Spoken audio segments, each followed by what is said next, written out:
Welcome to this episode of the Smile Code Podcast. Wake up to the truth, conquering sleep apnea for restful nights and a healthier, happier life. This episode dives deep into the world of sleep apnea and how it impacts your health, your well-being, and daily life. Whether you're struggling with restless nights, headaches, constant fatigue, or the frustrations of snoring, this podcast is your go-to resource for understanding and overcoming sleep apnea. This episode features actionable advice to help you recognize the signs of sleep apnea, explore cutting-edge treatment options, and implement lifestyle changes that promote better sleep. From the latest in sleep technology to practical tips for managing symptoms, we cover it all. Stay tuned to learn how to breathe easier, sleep soundly, and wake up feeling refreshed so you can live your healthiest and happiest life.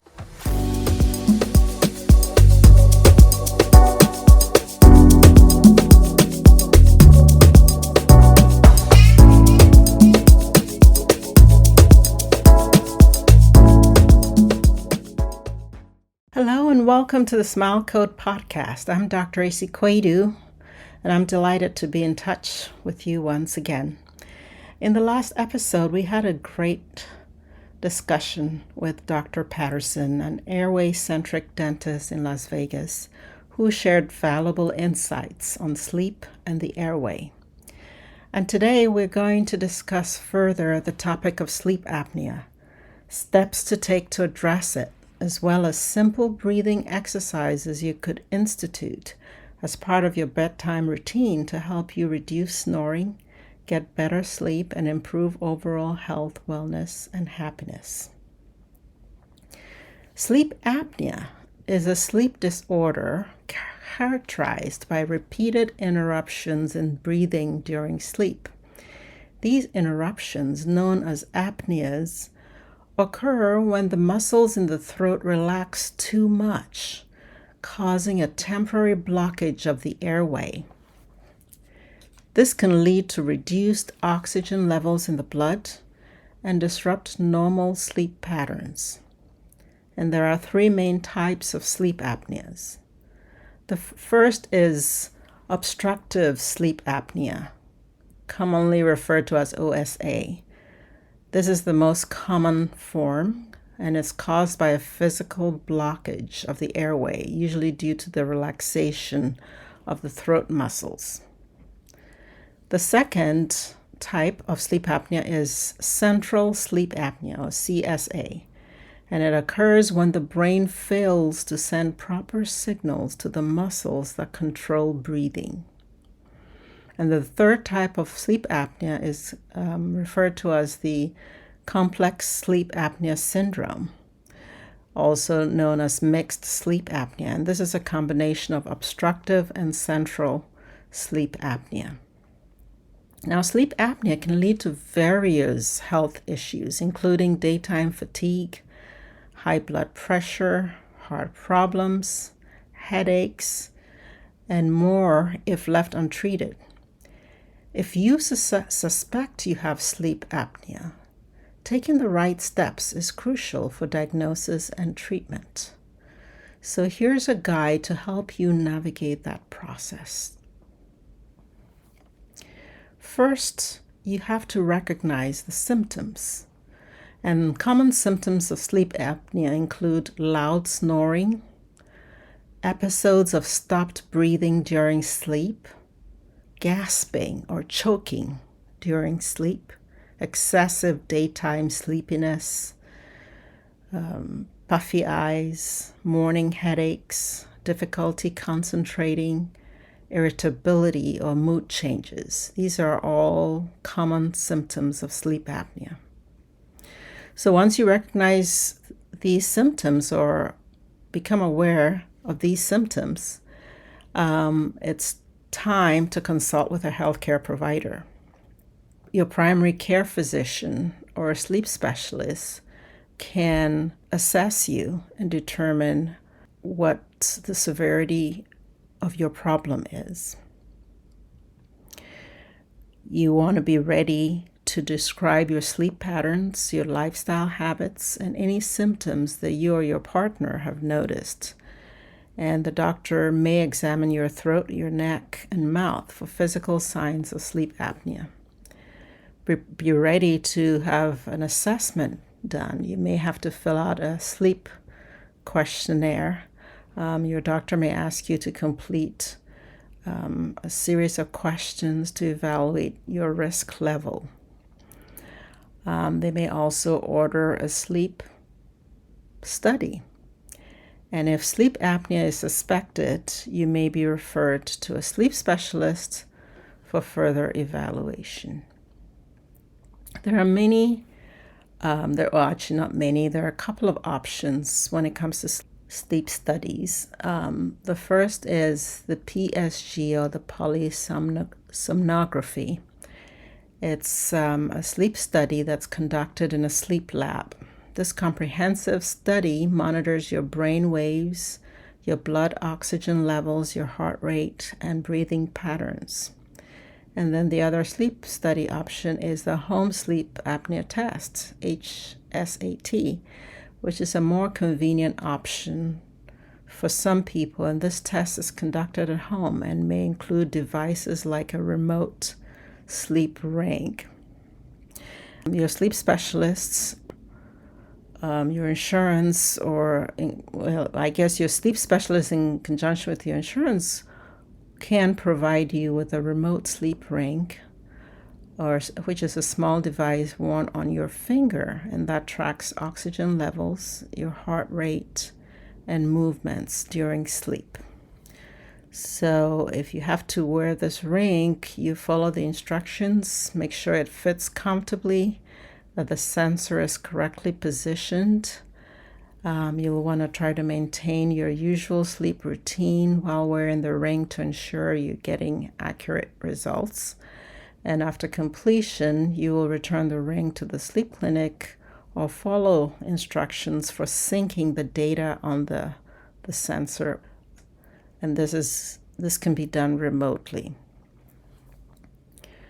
Now, when your sleep specialist gets these results, they will review the data. And based on the results, your specialist will determine if you have sleep apnea, and if so, its severity. My daughter had a sleep study done recently. She had the sleep ring, which she wore on her finger, and sent the ring back in to be assessed, and the results came in, and she had a 31 score, which basically meant that every hour she was waking up 31 times. So about every other minute or so she was waking up, or actually had her breathing interrupted with the apneas. So the data can show the level of severity of your symptoms, and it's very important that you follow the directions so that you can get an accurate assessment and be treated accordingly. Now, when it comes to exploring the treatment options that are available with sleep apnea, lifestyle changes are the most obvious and most easily remedied option as far as taking care of the obstructive sleep apnea. Weight loss is important if you are overweight. Avoiding alcohol or sedatives before bed are also helpful. Sleeping on your side rather than on your back is also a great strategy. Breathing exercises. There are several breathing exercises that you can do that can help open the airway and potentially reduce snoring. And for mild sleep apnea, this is something relatively simple that you can institute and make it part of your strategy. There are 6 breathing techniques that I want to touch on very briefly, and the first one is diaphragmatic breathing. Basically lay on your back with your knees bent and a pillow under your head. You place one hand on your chest and the other on your abdomen. Inhale deeply through your nose and allowing your abdomen to rise while your chest remains relatively still.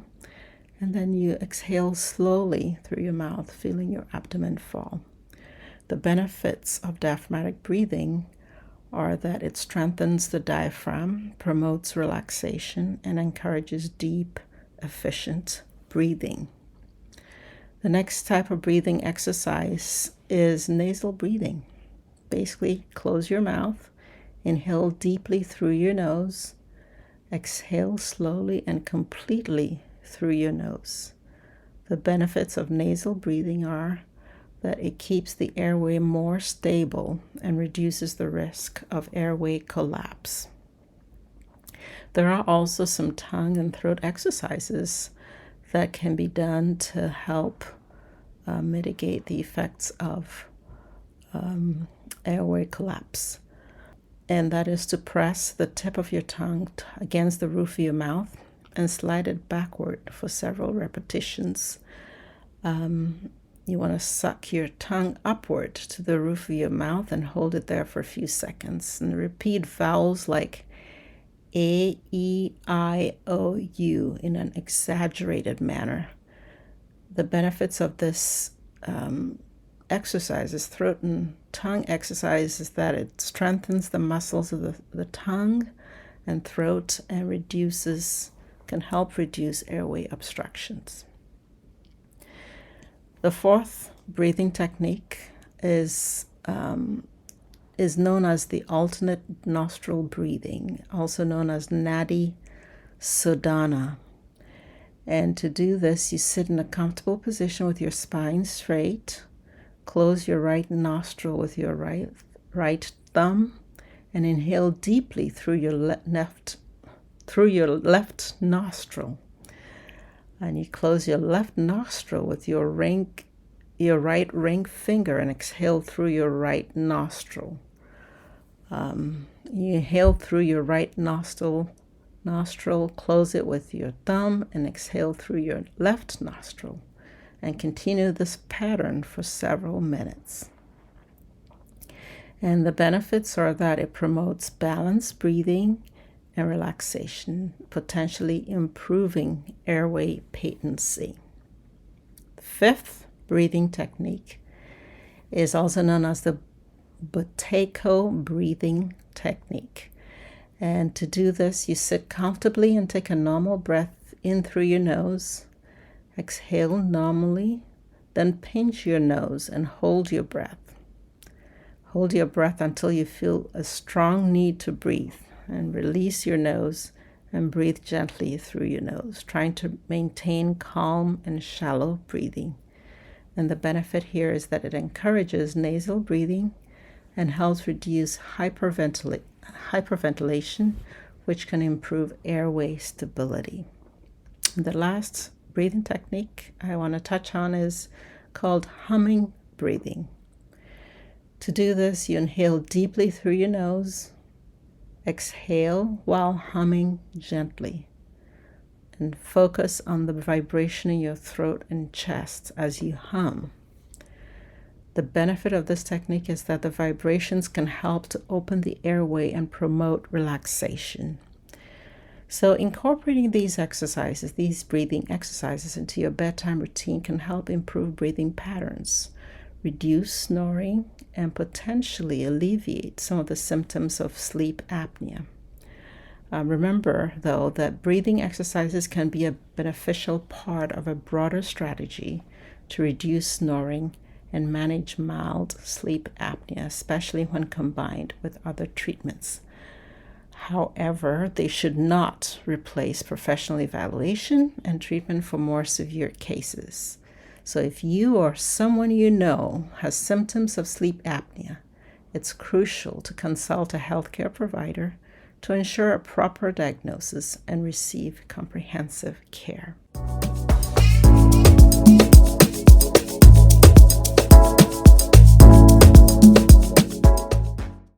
besides those lifestyle changes I just touched on, there are other treatment options for treating sleep apnea. Many of you have heard of the CPAP machine. CPAP stands for continuous positive airway pressure. The CPAP is the most common treatment for moderate to severe sleep apnea. It's a machine that keeps your airway open by delivering air through a mask. Unfortunately, a lot of people find the CPAP machine to be a little bit cumbersome and hard to comply with or to stay in compliance. So a lot of people have it and unfortunately don't use it.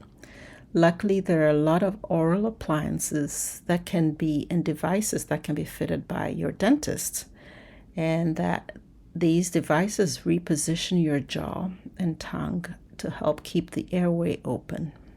And that mitigates snoring, mitigates the incidence of sleep apnea.